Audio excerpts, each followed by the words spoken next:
You are listening to Verba Minute, where words do remain.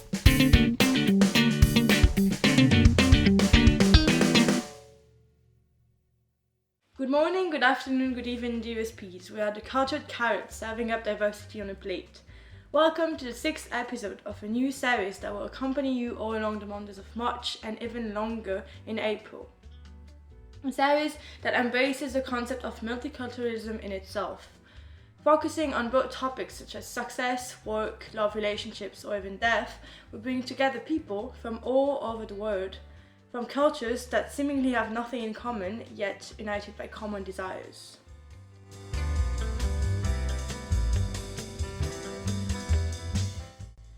For the 6th episode, we'll focus on the quite polemic concept of religion. Do you believe in a higher being? Do your family or friends around you have religious practice?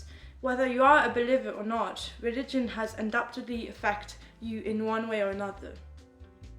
By being very present in certain cultures, engraved in the history of certain countries or conflicts, or simply to the community you are part of. Religion has always been the topic of many discussions through the centuries, and today we will try to get a better understanding of what religion represents. To discuss all these questions, we are delighted to welcome with us today Malavika, Sam and Zara. So first of all, could you all start by telling us a bit more about yourself? Where do you come from? What is your background, especially religious background? Zara, would you like to start?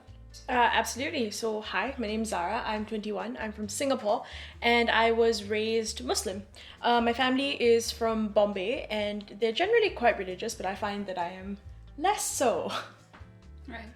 I'm Malavika. I'm 18. I'm from Chennai in India, and with respect to background, I was raised a Hindu and I come from a very religious Orthodox family. So, yay.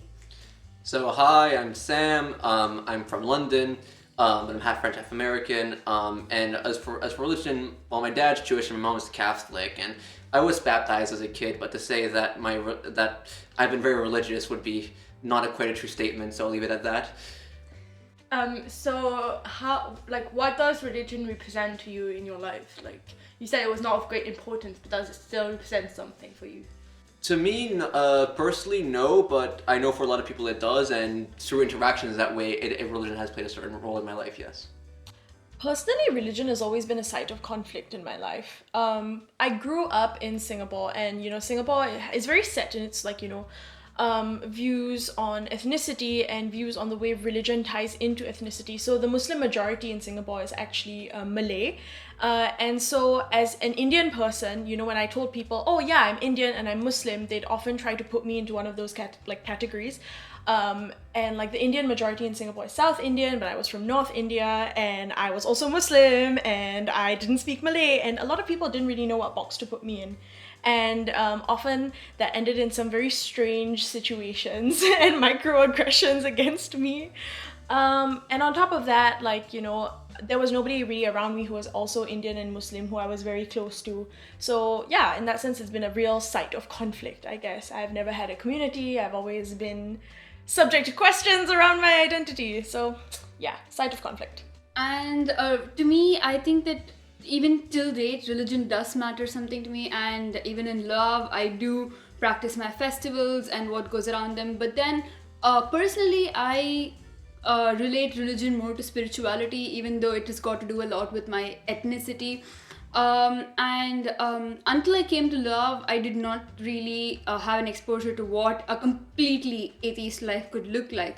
Because even the school that I went to, most people were extremely religious. My school had morning prayers and Hindu morning prayers, which lasted about 45 minutes every day. So I've been both at home as well as in the place that I went to get educated. I've always been exposed to religion, and I've somehow learned to accept it throughout my life and never really question it. That's actually very interesting because I was in a Catholic high school and middle school where I'm not religious, but it was a choice from my parents because of the quality of the school, whatever. But it's still a minority in France. And I know instead of accepting it at the time, I was especially in middle school, because we had morning prayers, we had very often obligations about religion, and I was a non-believer. So I understood it as a rejection of religion more than acceptance. And it changed a bit through my life then, because I just by growing with maturity and all, I just understood that at the time I was refusing it, but it's just something that is personal to everyone, and I should, like, if I'm not a believer, in my opinion, I should just like not really care about it and respect it. But instead of accepting it because it was an obligation, I mostly like refused it. And about that, like, did you had any evolution in the way you saw religion? I mean, you already a bit mentioned it. But... Of course. So, I think in the beginning it was just simple things like, if you don't eat dinner tonight, God will punish you because the food that is given to you is by God. And so as a child, definitely religion and God was used more as an everyday thing. Whereas my path into spirituality that is related to religion is something that is very new. I would say just about 1.5, 2 years old, and I find this path to be a lot more peaceful because this is something to do with what I believe in more than what my community and my society believes and imposes, and therefore I'm able to shape it the way I want it rather than what the norms dictate. So in that sense, definitely there has been a transformation, and I'm a lot more at peace with my own religion now than before, because before it was just I was doing it for the sake of my parents, my school, and things like that. So yeah. Personally, my evolution is a bit different because I'm not never have been religious myself. As so like as a kid, I used to go to church for Christmas and Easter to make my mom happy. My mom goes to church for Christmas and Easter. And to say that I never really got the point would be an understatement. And like that was like the whole spirituality of going to church, that part I still don't get. But I think over time, like I went from just not understanding the concept of religion to like understanding why some people would like it more. But that also led me to a part where I kind of assumed that all religious believers were the same, and like, you know, kind of like had a set view of, you know, what religious people liked, and, you know, each religion had their own specific criteria. And then over time, I think that, you know, by meeting people different religions here but before, and like, you know, kind of recognize that the rules that you have in mind, the rules that we believe are not always there, and indeed not everyone respects these rules super strictly. Some do, some don't. Some might say the rules don't matter. And I think that, like, to me, trying to figure out, you know, that people can be religious without the rules, something that have been quite life-changing for me. So yeah. But do you feel you still belong to the community? Because, for instance, you would still gather with people that were Jewish just for the sake of it, if I may say. Like, do you still have the belonging to the community? Well, I mean, it's to me, like, religion is, I mean, like you said, Jewish. My dad's Jewish, and so I mean, I've not, to say that I'm not really a good Jew would be an understatement. But like, indeed, for like community events, it's something nice to partake in. It's just nice to meet people. To, you know, just. Like I said, it builds community, even though the rules I find sometimes nonsensical. But, you know, going to a bat mitzvah of my cousin, or doing Passover here, you know, despite not really being Jewish at all, which is a nice thing to have with two people and makes good memories. Yeah, honestly, I kind of agree with the fact that community is really important in developing, like, you know, a religious identity, so to speak. I feel like I never really had a religious community. You know, it was always just me, my family, my parents, and so I was a lot more religious when I was younger. Like, I learned how to read the whole Quran, I can read Arabic still, I know how to pray, I know how to do, in theory, all of the things that would make me a relatively religious person. But then as, like, I grew up, as, like, my community began to expand outside of my family and outside of my parents' friends, I realized that, like, it mattered less and less to me, and the community that I wanted to fit into was, you know, not very religious at all, and, you know, to some extent was quite uncomfortable with, like, my identity as a Muslim person. And so, you know, in terms of an evolution, I became less religious as I grew older and older, and, like, as I tried to fit into broader Singaporean society, I kind of found myself rejecting religion a little bit. Now I think I have, like, a bit of maturity, so I'm still trying to figure out how it fits into my life, be it culturally or spiritually or morally. But yeah, it's been a process. Yeah, it's been a real process. It reminds me of, like, talking about all the celebration and all. It reminded me of a discussion I had with someone, which was about the fact that, so for instance, in France, we are culturally Christian and Catholic, And so for instance, the national holiday, Christmas is a national holiday. Even the Assumption is a Christmas holiday. And I was talking with someone who was Jewish and who was like in rejection of it, because he was saying, I don't understand why Christmas would be a national holiday, but not the equivalent celebration in either Islam or Jewish, or like the Jewish faith, because it's still religion that are very important in France and there are huge communities.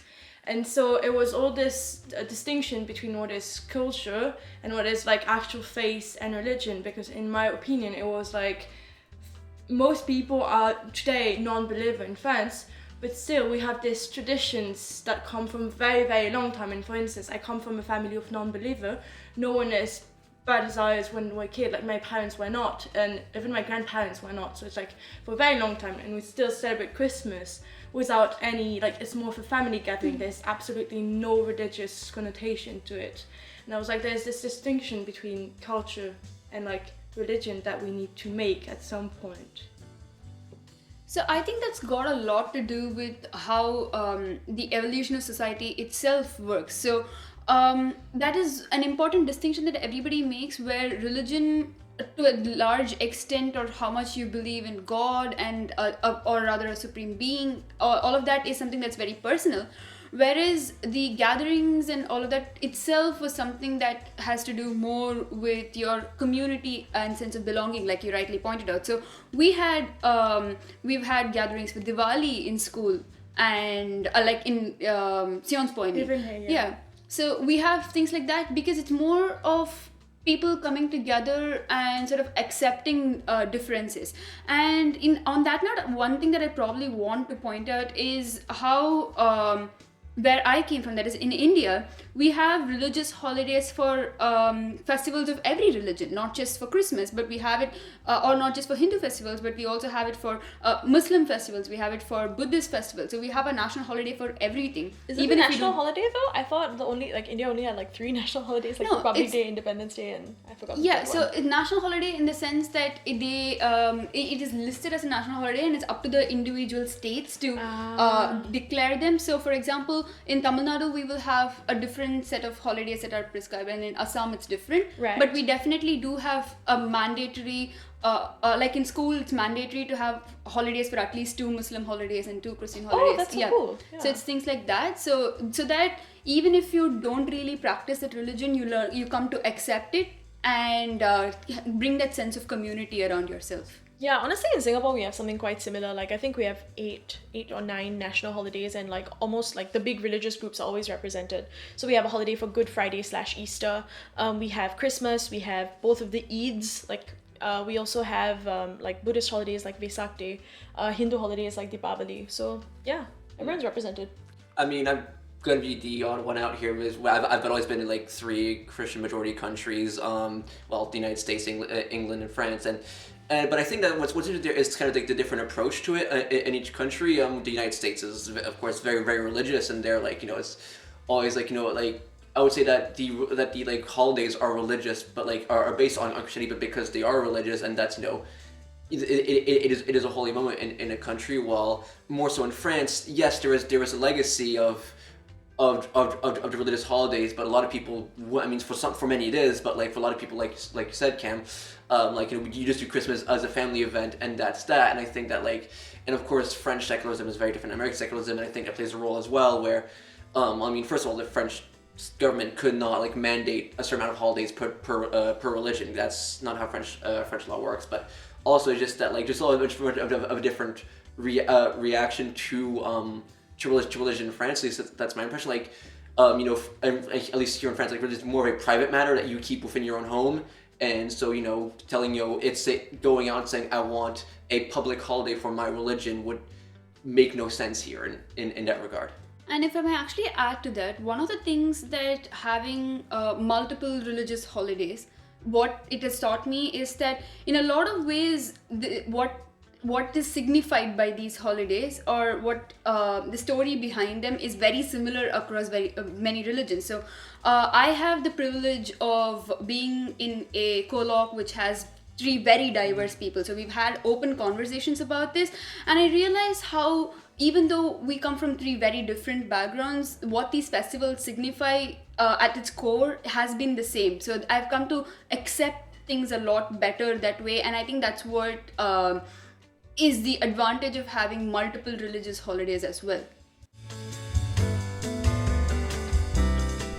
Thank you, Sam, Malavika, and Zara, for this fascinating discussion around like religion and how the perspective can be diverse on it.